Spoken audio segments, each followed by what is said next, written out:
Tinudlo ikan sa Ebanghelyo sumala ni San Marcos. Yaon ikaw. Si Jesus ug ang iyang pagalimunan nibiya ikan sa bukid ug ipadayong paglabaw lantas sa Galilea. Ginibuot si Jesus nga may mahibalo kung hangin siya, kay ipahimangduan man niya ang iyang pagalimunan na ang anak sa tao itugian ngadto sa mga tao at yun nigas siya o mabanhaw tapos sa tulog ka adlaw. Wala sila makasabot kung sa'y kapugan sa iyang inong kanila. Apan nahadlok sila mangutanang kanila. May abot sila sa Capernaum. Kung sa nakasulod na sila sa balay, ipakutanan ni Jesus ang iyang mga dinunan. Kung sa may inyo ilalisan dito sa dalan, apan wala mutubag. Wala sila mutubag, kay naglalis man sila kung kinsay labingda o kanila. Kung iyang nilingkod si Jesus, kung iyang ipanukod sila o inignan. Bisan kinsa ang buot nga mahimo nga labingda ko, kinahanglan nga maubos siya o mag-alagad sa tanan. Kung iyang ikuha niya ang sa kabata, kung iyang ipatindog sa ilang atumangan, kung iyang ikubos ang bata, kung miingon siya kanila ang mudawat sa usa ka bata sa imong hinini sa akong ngalan, mudawat sa kanako, ug ang mudawat kanako. Wala mudawat kanako lamang, kung dili kaniyang sa nga nagsugo kanako. Mga igsugo, ang Ebanghelyo sa Ginoo.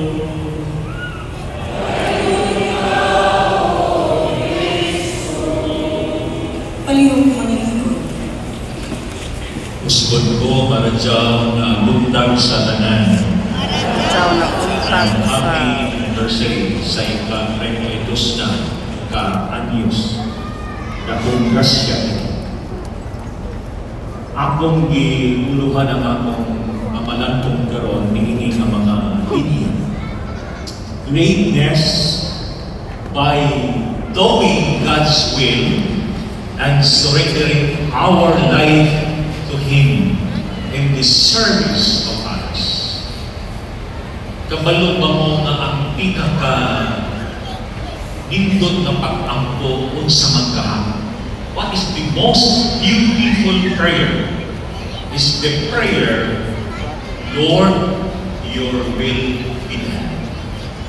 Wala'y pinaka-nindot na pag-ampo, ang pag-ampo na may kong kita. Mantuman Ginoo ang imong pagbuot. Apan ang nahitabo karon ang tao maunay pagbuot. Nauso sa karon ang gitawag nato palakwanay, pataasay, padagkuay, pasikatay, ug pahambugay. Iatong milabay na graduation, ningon ko sa mga graduates, okay lang kung ang uban ka ninyo i-graduate na without high honors o highest honors. Ang importante na kamong tanan mga graduates is with good manners. Kay mag-unsa man, highest honors ka, with high honors ka, pero why mga tungod kayo sa ito na ihitabo sa kinabuhi nato, kung mudakot ng atong ranggo, takas na taggrado, sobra na po ka hambugiro. Abot ng imong tapat. Hambugira, hambugiro, lingian.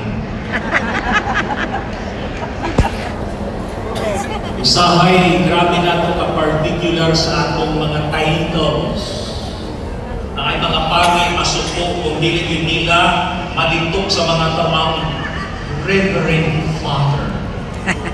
Ang uban mo kung dili malitok ang attorney, doctor, PhD, kung uban pa. Pero pag mga matay ng tanan, usaray atong title, R.I.P. Akong laktawan kini sa kalinya mo din suko sa Gingon. the greatest achievement one can have is to do the will of God. Wala'y pinakalabang na achievement na makabot sa tao. Maulamang ang pagbuhat sa kabubuton sa Diyos. Mga tinunan, hindi po sa Ebanghelyo na ito, makita mo, lagi sila kung kinsa na ba. Pero hinumdumi, pahalag masayot ta, basta mapausanot ta. E nga naman, sa ingon, a mistake that makes you humble is better than an achievement that makes you arrogant. Okay lang, masayot ka, masayot magiging. Pero ang ito sa'yo, nakapahimo natin na mapausanot. Kaya bisan kung sa kakamalang puson, way lamig kung sobra ka sa hamon. Mga ako sa King Jesus sa verse 35, if anyone once wishes to be first, he shall be the last and the servant of all. Kanami ang gingon, naglali sa mga apostoles. Pero pinilang Kristo ni Jesus. Kung kaya gibuha ang bata, kung ipakita nila, kung di ka mo masama ng bata, ang mudawat ng bata, mudawat po nato. Eh nga noong sa may diya sa bata, kabalo ko na kasagaran karon, ang ninga karon sa sulod, kasagaran mga senyor, gamay ray bata. Pero hinungdunin, kung magkatigulang kita, na nakakagod ka, feeling nato orang bata ihapon. Kung gusto ka mahimong bata, what is the secret of staying young? Sige, basahan ko nun. The secret of staying young is to be humble and happy, like a child. Ayun na pagkanto kang Vicky Bello. Just be a child. Tungkol kay ganuman, a child, what is the disposition of a child? That humility, that simplicity, and that happiness. Kadaghan kanado din nagpuputra ang dagway. Pindot ning sunod linya, mga igop yung daan. Sige, doon tagbasa.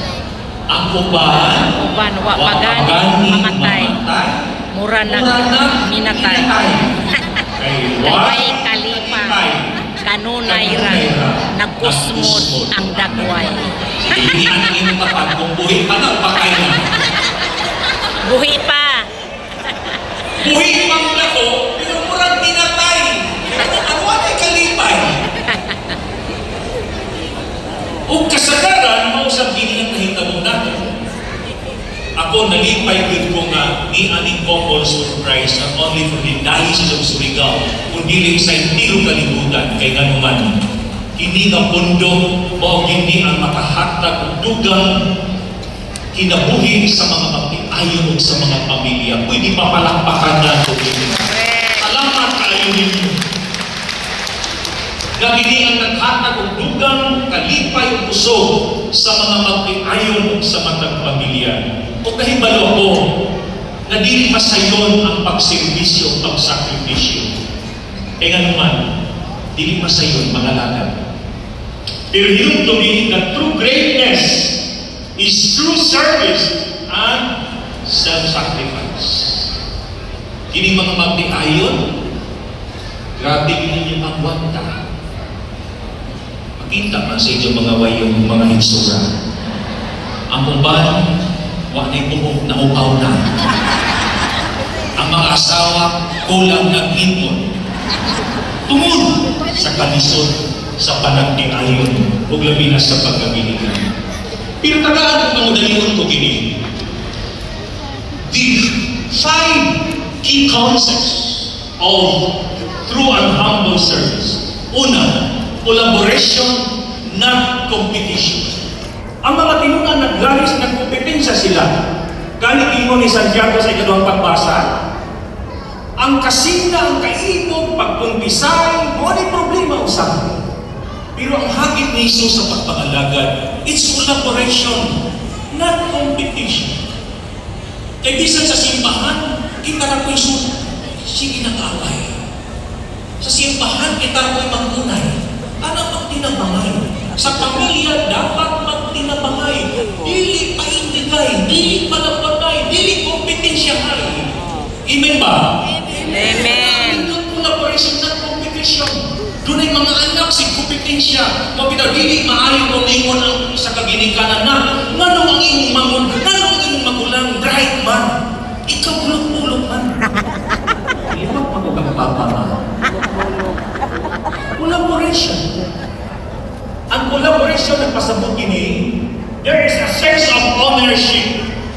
This is what we call mission co-responsibility. Na kung doon ay trabaho, trabaho nato tanan. Kung doon ay problema, problema nato tanan. Dili kay problema mo rin. Ulay pare, ang iyang kusinira, kamo na magreklamo kung doon ay madaog sa kuminto. Sa kaadlaw na yung kusinira, Padre, ang ato ang imo refrigerator, hindi naman mo tignaw. Mas ito ang pare. Kuni ako refrigerator. Susunod mo, reklamo sa mga kusinira. Ang imo washing machine, hindi na mo ang hindi na ito. Ato. Sunod. Wingon ka niya, ako. Unda ka sa trabaho. Itimangan sa kusinira. Pagpisa na, iya ang bispo ni abot kay magmisa. Nanati sila bansa kurang karon. Nidoon ang kusinira. Kung ningon, Padre, ang ato kwarto. Isunod sa ilaga. O isuksok sa ato katri. O ikagang pag-ikwatri, ipamugkot ang ato mga sinina. Nakuya ng puting ang pare o ang obispo na nagabating hapit makulak sa lingkuran. That is collaboration. Pagtinabangay, ikatuha is inclusion at exclusion. Nakaninyo kong tanang sa servisyo nato, everyone is special. Everyone is important. Everyone counts. Dili kami mo wa kay ning labot dinhi, wa kay ning apil dinhi. Bobito ni pantayan sa simbahan. Kay sa nato